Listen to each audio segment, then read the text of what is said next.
where's your head at, Brad? Because we got quite a little bit of smoke.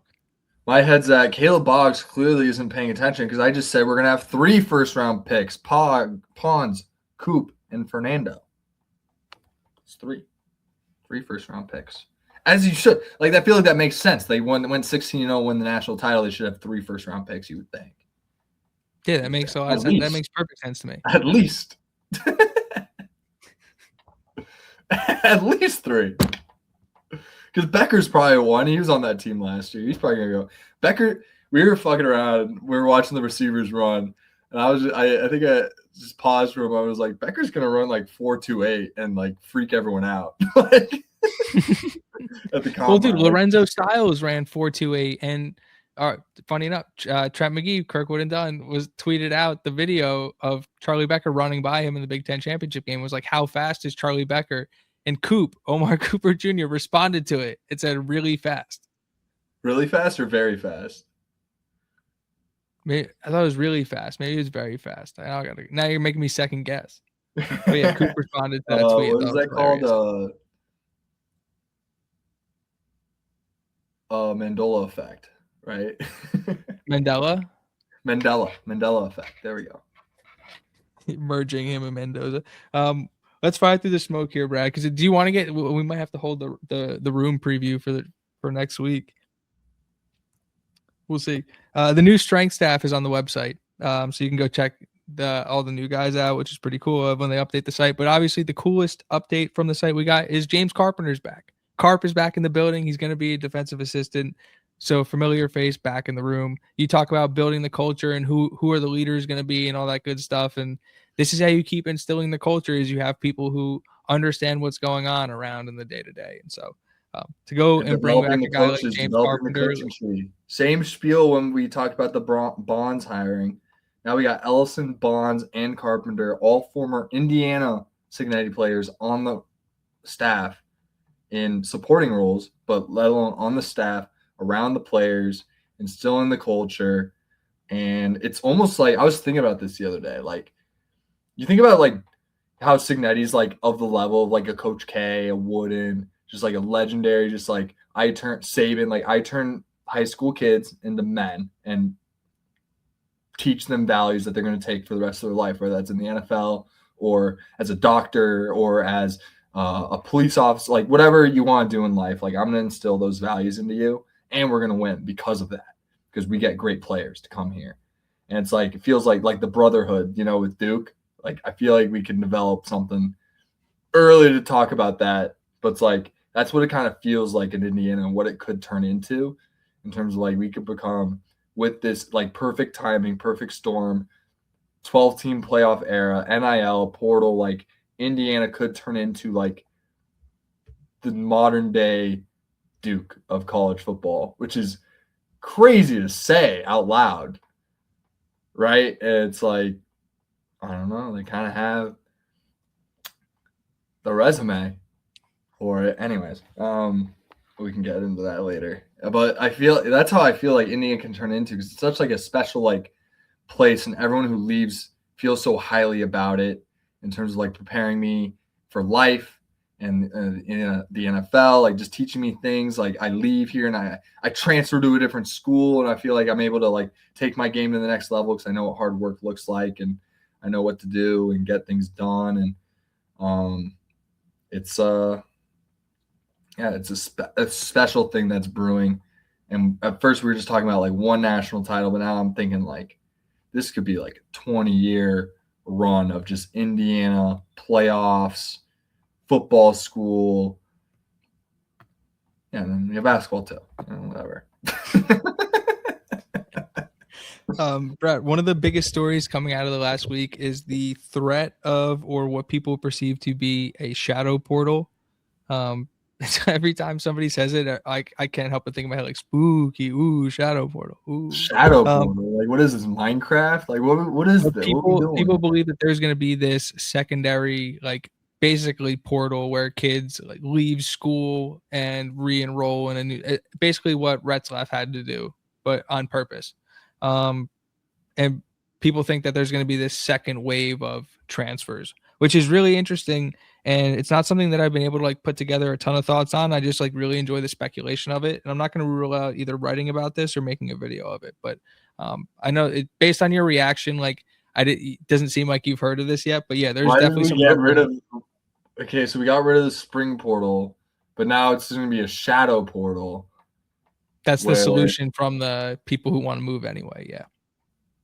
And so there's like the NCAA is like trying to put like protections on like if you take this type of transfer portal opportunity, like there are going to be penalties against it, but we'll see. Like NCAA, to quote the best damn lawyer in the land, Brian P. Lawton, is an awful, awful organization. So who knows what they're doing? You know, like we have to have structure. We have to have rules. Like at the end of the day, like as bad of an organization as the NCAA is, you got to have rules and structure. So if you get rid of the spring portal window, there shouldn't be a portal. Like honestly, like if you're gonna transfer through the shadow portal, like I'm kind of on the NCAA side. Like you sit a year. Like I don't care. You sit a year, automatic red shirt, but you sit a year. Get a year older. NFL window closes. You want to you want to not play by the rules? Like that's how I feel about it. I'm just saying, I'm be on the pro lookout. player, but like the rules are the rules. I don't know. If we want to be pro player, I'm pro player. I like the spring window portal, but it's not a thing anymore. So it's like you got to follow the rules. I don't know what to say. I'm like philosophies are diverging here, where it's like you got to follow the rules. But it's also like I'm pro spring portal window, so I think it should just be there in general. Like I think you should be able to go through spring practice and decide to leave, and obviously that kind of affects the spring game, and there's a lot of things involved with that, and makes it tough. I don't know. We gotta standardize the goddamn schedule at some point. We gotta figure it out. All right. Dude, I'm getting sick of this shit. All this new things that are coming out. Shadow portal, give me a break. All right. Call me old. I'm not. But Jesus. We got a report from the Daily Hoosier that there was a new economic record for the Peach Bowl. I think they made $63.2 million for that bowl weekend. So shout out to the Peach Bowl. I'm pretty sure they want us back, if I had to guess. You're welcome. Yeah, well, I should say you're welcome because I was actually contributing to the local economy. But I was just saying on behalf of Hoosier Nation, you're welcome. Yeah. Bryant Haynes had an awesome AFCA interview, so definitely go check that out if you haven't had the opportunity to. Great organization, and obviously Coach Haynes, fresh off the Burroughs Award, he is the #1 assistant coach in the nation. So always fun to listen to him speak. Not Indiana football related, but I did tweet this out, and so it has to be true. Ohio's Tate, obviously, in the last year has gotten a lot of hate for his performance on the bench press. He wasn't able to get up 135 last year, and so he's seen that video probably a million times. Definitely at least once or twice for me personally, and talking shit back to Ohio State. So this year when they did the Barstool Combine, guy went out there and put up 14 reps on the bench press. So it's like the apologies got to be as loud as the disrespect, and so I did apologize on Twitter, but I'll apologize again. It's like shout out to Barstool Tate to just as a human to go in and put in that type of work, to be at 0 or not even be able to do 1 last year and then be able to rep out 14 is just, it's impressive. He clearly worked on that level, and so yeah, hat tip to Barstool Tate. Beast mode. I'm actually a big Ohio State fan, in the sense where I like his bit. I like what he does. He's so good at it. There's the pot. He's one of the best to ever do it. Wish I had a little bit of that to me, to be honest. I would love to be able to do that. I think I can. I think I got some things cooking. We'll see. But I have this new philosophy on how to measure blue bloods. Anyways. We're getting there. Don't worry. Oh, yeah. Because it's not a troll job. Like, I'm dead serious about what we're about to reveal to the public, which is kind of crazy. I don't know how much I want to reveal, but I can give like an overarching philosophy. I don't know if I want to. You're not gonna be able to. No. You're just. I got it. I'm driving the bus. Don't worry. Okay. But yeah, shout out Ohio State. Good for him. Yeah. Shout out. I always love the idea of people getting in shape. I think everyone should work out, get in shape. It's good for the mental health, good for your physical health. It's no brainer. Hit the gym. Yeah. And spite is a hell of a motivator. It's hard. Life is hard right now. Life is hard right now. There's a lot of expenses. We all got to work really hard. We're all under a lot of pressure to make things work. And get it going and pay all our expenses. And it's not good for the average Joe right now in America. And so it's hard to hit the gym, but I always encourage people to find a way. It's super important. Good for the mental, good for this physical. Get it done. Big advocate of that. Me and Keys are tanks underneath. I always wear a hoodie, but we are beast modes. I have about 40 pounds and 6 inches on you, so you can't beat me in a fight. But we're both very in shape and take this shit serious, The D-Lo's got about 40 pounds on me.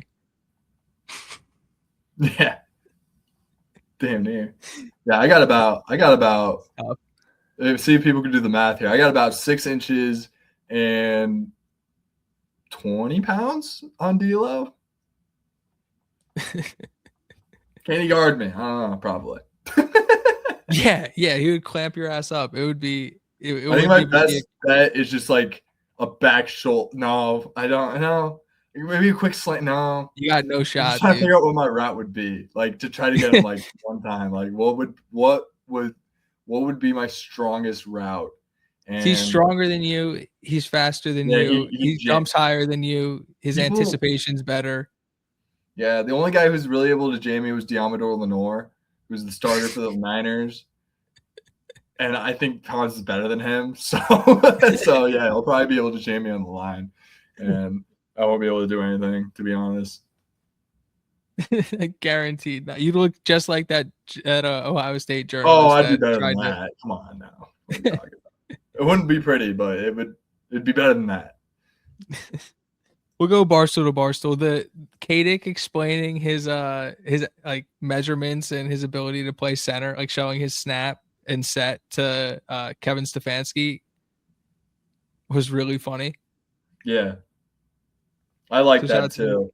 Was he actually like trying to get a job real quick? Like was that like I don't know if it was like serious, but I mean it was a legitimate, like you could tell he kind of like shook out a little bit, stretched a little bit, like, and then he knew they were talking real ball. They were getting in the nitty-gritty. They were talking calls and shit like that. Like it was he was talking about different fronts and they were using vernacular and he even said like, no, Fernando makes that call. I don't make that call. He that's his responsibility. Like I love that. I love that. It was like that's the shit. There's so many nuances in different systems. Like being able to see that, like, and I love when they pump stuff out. I think that's a good guy to bring in. Like think about what Katic and Gruden could do together if they, did a little more collaboration. I think it'd be some really good content that I would enjoy. And Stephen Shea would try to get in on it. And it's like, Stephen Shea, get the hell out of here. You don't know what you're talking about. And yeah, I want Katic and Gruden to do more collaboration and film breakdown. I think that's the shit I like. So I'm with you. That I'm the audience for that for sure. I want to shout out Buddha Williams. There was I believe it was either Indiana Football Recruiting or Ish Thomas maybe, or somebody was tweeting this out. I have to go back and look, but just that Coach Buddha Williams is unbelievable at his job. He's the defensive ends coach, and obviously you see the production from our defensive ends, and so he just deserves a shout out. That's the only reason.